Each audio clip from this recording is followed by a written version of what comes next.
What's up, kings and queens? It's your boy Dan from Daft Previews, and I'm here once again to take you through a couple of my best bets on this upcoming slate of the NBA. In my last video, I did share 3 bets with you guys. We went 2 and 1, starting with the winners, Darius Garland. We took his under in rebounds, under 3.5. Pretty easy finish. I think he finished with 2 rebounds in that game. Did not have to rebound and play as many minutes. So that was easy money. That hit rate was crazy, and we got the green light on that one once again. Then we cashed in Rui Hachimura to make 2 3-pointers plus money play. I think plus 120. He cashed it in the first half, so that was pretty sweat free. Lucky, if anything, because he only attempted 2 3-pointers that whole game. But luckily for us, he made them both. Now, losing play, it was Cade Cunningham. We took his under 7.5 assists. We got great closing line value. That line moved 6.5 by the time it tipped off and at terrible odds. But he finished on 10 assists in that game. I was really expecting a Boston beatdown. They collapsed in the second half, let Detroit back into that game, and Detroit scored a whole lot of points. So they took their foot off the gas. Cade Cunningham took advantage, got a whole lot of assists. I expected him to score a lot more. He took a lot of shots, just couldn't get them to fall. And now that I think about it, I honestly think it was still a good bet. Even though it lost, I think it was a good read. And against the Boston Celtics, similar types of guards, I'm going to make the similar types of plays, and I know I'm going to be profitable by the end of the season. So 2 and 1, didn't get the sweep, but hopefully we can today. So I've got a couple good plays, whole lot of analysis. That sounds interesting, then let's go.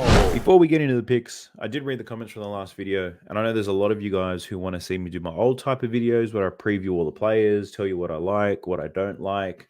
It might take me an hour, but you guys seem to love that. And I am interested in getting back into it, but I am going to wait a little bit until we get more data. Because right now at the start of the season, you're generally relying on a lot of this season's data, which is only a couple of games, or you're going back into last season's data where a lot of it's not relevant. Roles change, teams change, coaches change, players develop. Some players get old as shit and they get worse. It wouldn't be as relevant to rely on last season's data to make picks for today. So I'm going to wait till we get more data, then I'll start doing those types of videos. In the meantime, you're going to have to deal with me sharing with you my best bets that I happen to put hours into researching. But let's get into it. My first one is Tyrese Maxey. Points prop is not one that I'm taking. It's set at 29.5. He scored 25 and 24 points in the 2 games this season. Up against the Pacers, though, should be a high-scoring game. It does have a good matchup for scoring. In the pick and roll, the Pacers aren't very good, and they've got a shit defensive rating. That's Pacers basketball for you. So I lean to the over, but the bet that I actually like is his under in assists. Now, I'll be straight up with you guys. I took this at 6.5. You can still get it at 6.5 in some cities up against today for Indiana. Very similar to what it was last season. They don't allow many 3-pointers. They force guards to penetrate. And when Tyrese Maxey penetrates, we're going to see a whole lot of floaters and mid-ranges, I think. I don't think they're going to allow him to get a lot of assists. He's going to get some anyway through the natural flows of the game, but I don't think he's going to go out there to create. If you look at what he's done so far this season, just looking at his shot attempts, absolutely crazy. 31 shot attempts against the Bucks, 23 shot attempts against the Raptors. Now, he shot the ball poorly, right? 26% and 32%. So if we do see an uplift in his shot percentage, over for his points is a really nice play, and I do like that too. I think the assist play is probably a little bit safer. I'm being a little bit of a bitch right now. That's not true. Take the value play. Over in his points, under in his assists. But if I'm playing a straight bet, we're looking at the under here for Tyrese Maxey. Next play that I got for you, well, I thought about it fading Tyrese Halliburton, but I've got a feeling that he could bounce back in a big way. He was an absolute meme in that last game. 0 points. I think he bounces back, and he's super aggressive up against the 76ers. So not willing to fade him just yet. One to watch. We're looking at the Pelicans versus the Blazers. And I've got 2 plays in this game that I actually like. The first one is DeAndre Ayton over 14.5 points. Now, he's only averaging 10 points this year, 10 points in both games, 5 from 12 in the first game, 5 from 14 in the next. He's only shot 1 free throw in 2 games, which is a little bit rare for someone of his size. But up against the Pelicans, where he has a clear size advantage, which is one thing.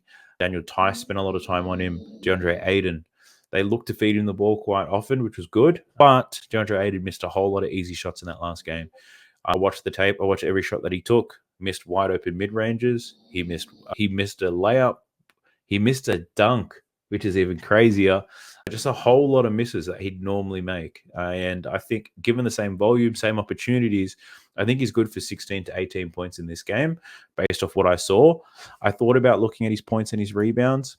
He did have 15 rebounds in that last game. One thing to keep in mind, he was shooting bad, so he was getting rebounds off his own misses. Plus the Pelicans, they shot the ball terribly. Zion, who normally shoots 60% from the field, he was under 30%. He didn't shoot well. A lot of the Pels didn't shoot well, if I'm being honest with you. That game was played with a lot of pace. Pretty low scoring game by the end of it. If you think about how many opportunities there were, I think there'll be an improvement in the field goal percentages from both sides. I don't think it's going to be such a grind, and the rebounds might be a little bit difficult. The books think so too. They've only set his rebound line at 10.5 despite him getting 15 boards. So I do like his over in points today, 14.5 for DeAndre Ayton.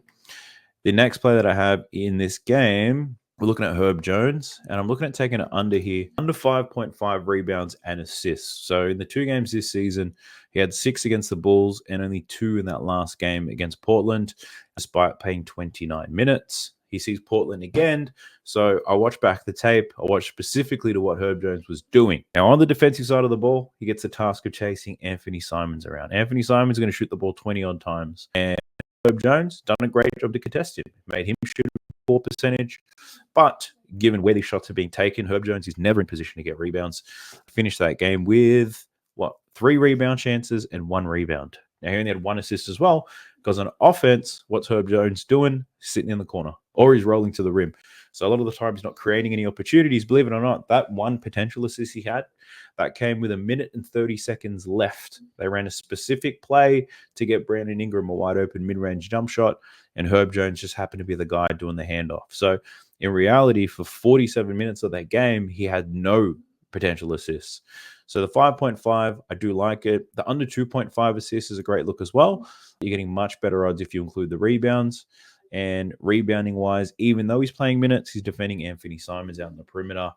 I don't think he's going to be in a good position to get those boards. Now, Jeremy Grant was killing them for the majority of that game, and not once did they look to put Herb Jones on him. They let BI tackle him so they could keep Herb Jones on Anthony Simons. And I think that we see that again. And if we do, Herb Jones not going to get many rebounds, and we know he's not going to get many assist opportunities. Now, if you're looking for one that I'm most confident, I'm more confident in him just going under his assists, but I'm an odds guy, right? The odds for his points plus rebounds plus assists, much better than just his assist line. So if you want to be a bit more conservative, take the under in his assists. It's at 2.5. I don't think he gets close to that.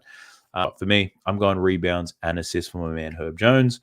And then the last pick that I've got for you is on Buddy Hield. Now, I do like his points prop at 11.5.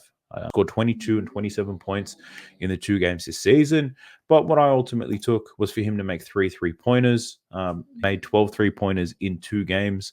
Portland and Utah up against the Clippers. It is more difficult, the competition, I would say. But at the same time, the Clippers have been giving up some threes, especially some guards. In the first game, I think Bradley Beal, Devin Booker, they both made 4 3-pointers each. Buddy Hield's a better shooter than them both.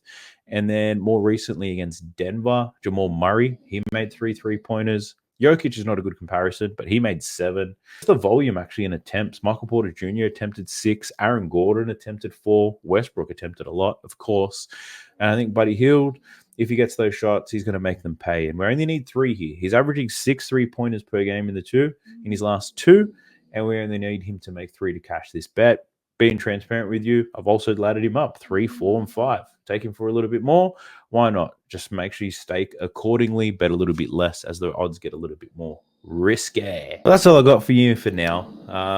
Keep it a little bit chilled at this point in the season. It's early days, and I do find it more difficult at the start of every season purely because we don't have the data. I had the same challenges last year, the same challenges with the WNBA. Heck, I even had the same challenges with NHL when that first kicked off. But once the season gets rolling and we get a lot more data, I can then use that data to make more educated picks, and then everything starts to fall into place. So it won't be long to absolutely killing the books, and we're seeing tons of plays, tons of analysis. But for now, just trying to keep it light, baby. It's a long season. It's a long game. I wish you guys the best. Best of luck to you. Best of luck to me. Best of luck to us. I'll catch you guys in the next one. Peace.